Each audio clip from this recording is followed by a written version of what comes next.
First of all non వేషన్ అనేవాడు ఎక్కడ ఉన్నాడు, ఏ దేశంలో ఉన్నాడు? ఇప్పుడు బయట దేశాల్లో తిరుగుతూ బయట అమ్మాయిలతో తిరుగుతూ వాడు ఏమనుకుంటున్నాడు అంటే నేను కూడా ఫారెనర్ అయిపోయినా అని చెప్పి మాట అనుకుంటాడు. అరే నువ్వు ఎంత ఫారెనర్ అని చెప్పి అనుకుంటా కూడా వచ్చి నీ తల్లిదండ్రులను చూడు, వాళ్ళు హిందూ దేశంలో పుట్టినరు. నీ తల్లిదండ్రులు కూడా ఒకప్పుడు హిందువులే. కనీసం వాళ్ళకి పుట్టిన అనే జ్ఞానమైనా ఉంటే నువ్వు అబద్ధాలు స్ప్రెడ్ చేసేవాడు కాదు. ఒక పవన్ కళ్యాణ్ డిప్యూటీ సీఎంగా ఉన్నాడు, తనకు అవసరమే లేదు అడగని చెప్పడానికి. నీ లెవెల్ ఎంత అసలు? నువ్వు నీ పుట్టుక ఏంటిది అసలు? నీ పుట్టుకనన్నా ఆలోచించుకున్నావా? తిరుపతి లాంటి క్షేత్రం గురించి నువ్వు మాట్లాడాల్సింది. అసలు నీకు జ్ఞానం అనే కొద్దినన్నా ఉందా? సిట్ ఆల్రెడీ చెప్పింది మీకు క్లియర్గా, దాంట్లో జరిగింది అని చెప్పేసి. కాకపోతే వాళ్ళు ఏమైందంటే కాంట్రవర్సీ కావద్దు, గొడవలు అనేది లేవద్దు అని చెప్పేసి వాళ్ళు జస్ట్ ఆ విషయాన్ని జరిగిందనే దాకానే పెట్టారు.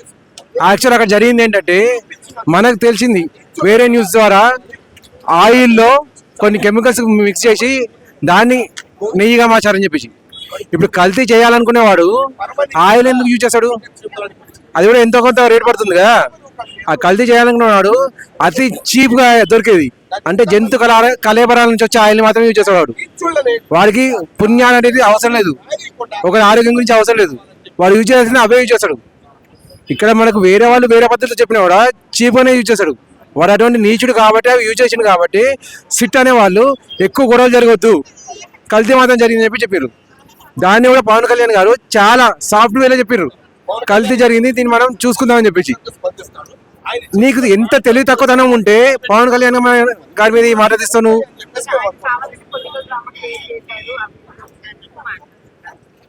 అసలు పొలిటికల్ డ్రామా చేయాల్సిన అవసరం ఉంది?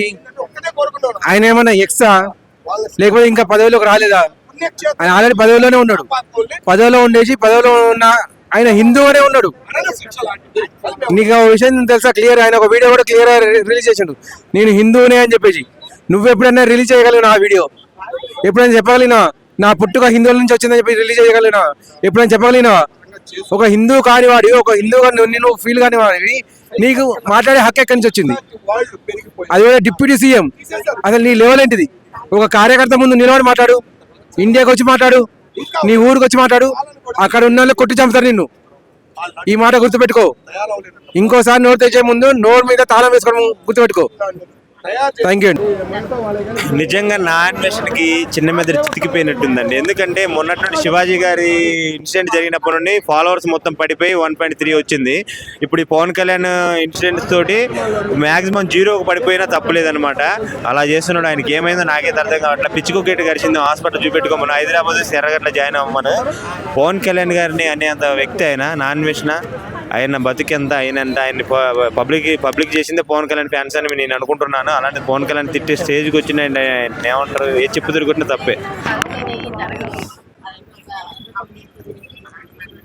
పవన్ కళ్యాణ్ ఎంత మంచి వ్యక్తి అండి. ఆయన సొంత డబ్బులు ప్రజలకి దానం చేసే వ్యక్తి. అలాంటిది కల్తీని అది ఆయన సనాతన ధర్మం గురించి ఏదైనా పర్ఫెక్ట్గా ఉంటాడు పవన్ కళ్యాణ్.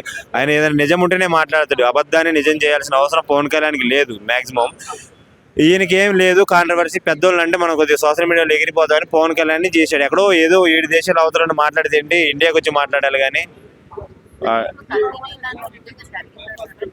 జరగలేదండి, జరగలేదు.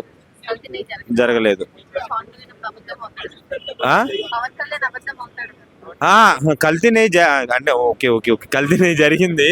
కాకపోతే అది చేసిన వాళ్ళు కదా. ఇప్పుడు కొత్తగా అంటున్నారో నేను అనుకుంటాను. పాతది అప్పుడు జరిగింది. వైఎస్ఆర్సీపీ పాలన ఉన్నప్పుడు జరిగింది కల్తీనే. జరగబట్టి ఆయన సనాతన ధర్మం వేసి మాలేసి మరి సపరేట్ చేశాడు కదా. ఆయన పొలిటికల్ డ్రామా కాదు, అది రియల్. ఎందుకంటే దాని ప్రభావం ఎలా ఉందో చూడండి. ఆయన 150 సీట్లు వచ్చిన జగన్మోహన్ రెడ్డిని 11 సీట్లకు పరిమితం చేసింది వెంకటేశ్వర స్వామి. ఆయన కల్తీనే చేయబట్టే చాలా మంది హార్ట్ స్ట్రోక్ కూడా తెప్పించింది అని. అలా ఉండదన్నమాట. పవన్ కళ్యాణ్ గారు ఎంత నిష్టగా చేశారు కాబట్టి ఆయన 21 సీట్లు గెలిచారని నేను అనుకుంటున్నాను. సో మన తిరుమల తిరుపతి దేవస్థానం పవిత్రమైనటువంటి ఆ లడ్డులో నెయ్యిలో కల్తీ జరిగిందని చెప్పేసి ఒక అలిగేషన్ వచ్చింది అప్పట్లో. సో ఇప్పుడు సిట్ దర్యాప్తు బృందం ఒక రిపోర్ట్ ఇచ్చారు. అందులో ఏంటంటే అసలు అది నెయ్యే కాదు, నెయ్యి కల్తీ కాదు, అసలు నెయ్యే కాదు, పామ్ ఆయిల్ కెమికల్స్ కలిపి చేశారని చెప్తున్నారు. సో ఇప్పుడు వైసీపీ తరపు వాళ్ళు కావచ్చు, కొంతమంది ఏంటంటే పవన్ కళ్యాణ్ గారు, సిబిఎన్ గారు వీళ్ళందరూ బయటకు వచ్చి క్షమాపణ చెప్పాలి అంటున్నారు. సో ఇది కరెక్టే అంటారా? చెప్పాలి, ఎందుకంటే ధర్మం అన్యాయం అధర్మం ఏందో బయటికి తీసుకొచ్చారు కదా, అందుకని తీసుకొచ్చిన వాళ్ళందరూ క్షమాపణ చెప్పాలి. వీళ్ళకి పాప న్యాయం చేసిన వాళ్ళు కదా వీళ్ళు మొత్తం. మన 77 ఏళ్ల స్వతంత్రంలో మనం తీసుకొచ్చింది ఏంటంటే ఏం తీసుకొచ్చినాం ఆ రోజుల్లో. అప్పుడు మహానుభావులు సుభాష్ చంద్రబోస్ కానీ, మరి భగత్ సింగ్ లాంటి వారు కానీ, వాళ్ళ పేర్లు నాకు చెప్పరాదు కానీ మహావీరులు మనకు ఎంతో తీసుకొచ్చి ఇక్కడ పెట్టారు, మన స్వతంత్రం తీసుకొచ్చి పెట్టారు. మనం ఏం చేస్తున్నాం మడిసిని చూసి ఒకరినొకరిని చూసి గౌరవించుకోం, మనల్ని భ్రష్టు పట్టించుకుంటున్నాం. మనం తెచ్చుకున్న స్వతంత్రం ఇది. అన్యాయం జరిగిన చోట ఎవరన్నా ధర్మమూర్తి వచ్చి ధర్మం మాట్లాడితే వాళ్ళు క్షమార్పణ చెప్పాలా.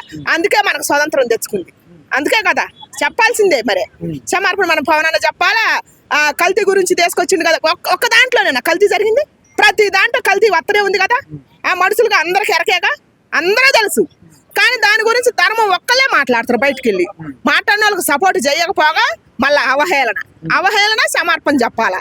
అది అంతవరకు కరెక్ట్. ఎందుకనా మన స్వతంత్రం తీసుకొచ్చింది ఈ 77 ఏళ్లలో 3 రంగుల జెండా కట్టి ఆకాశంలో వదిలేది ఏమిటికి? ధర్మం పాటించిన వాళ్ళు ధర్మ జెండా ఎగరేసేది ఏమిటికి? ధర్మం పాటించితేనే కదా. ఇప్పుడు గుళ్ళకు పోతున్నారు, ఈఏపీ దర్శనం ఫ్రీ టికెట్ అని చెబుతున్నారు. దేవుడు ఇద్దరికి ఒకే దర్శనంగా ఇచ్చేది, ఈఏపీ వాళ్ళకి అదే దర్శనం ఇచ్చేది.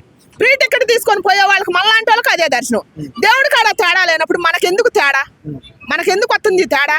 కల్తీ జరగబట్టే కదా ఆయన తీసుకొచ్చింది మహానాయకుడు. పవన్ అన్న ఇప్పుడు ఎన్ని రాష్ట్రాలకి ఇన్స్పిరేషన్ అవుతుండు.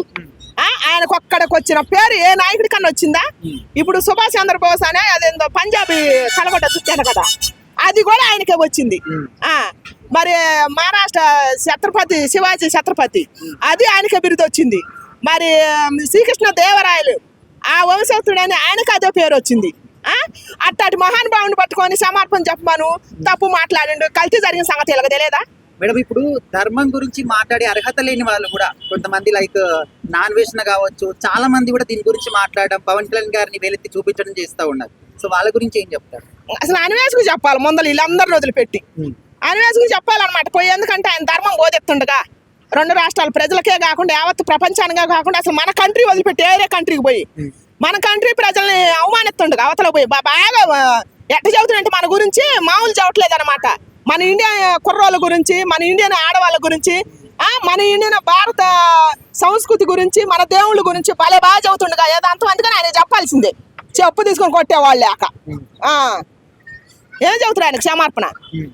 మేడం, ఇప్పుడు ఇది దేవుడి గురించి, భక్తుల గురించి, భక్తుల మనోభావాల గురించి పక్కన పెట్టేసి కంప్లీట్ గా దీన్ని రాజకీయాల పరంగా చేస్తున్నారు. వైసీపీ వాళ్ళు కావచ్చు, కూటమి ప్రభుత్వం కావచ్చు. సో ఇట్లా దేవుడి గురించి అనే విషయాన్ని రాజకీయాల పరంగా సృష్టించడం ఎంతవరకు కరెక్ట్ అంటారు? కరెక్ట్ కాదు. వాళ్ళు మరి రాజకీయం చేయడానికి వచ్చింది, అందుకుగా ప్రజలకు సేవ చేయడానికి వచ్చిన నాయకుడు అయితే పవన్ అన్నాలు చేస్తాడు, అన్ని తీసుకొస్తాడు. ఇప్పుడు ఆయన ఏపీకి పోయిండు, ఏపీకి ఒక్కదానికే కాదు కదా, అన్నిటికీ సేవ చేస్తుండు కదా, దేశం తిరుగుతుండు కదా. ఆయన స్ఫూర్తిని తీసుకోవాలా.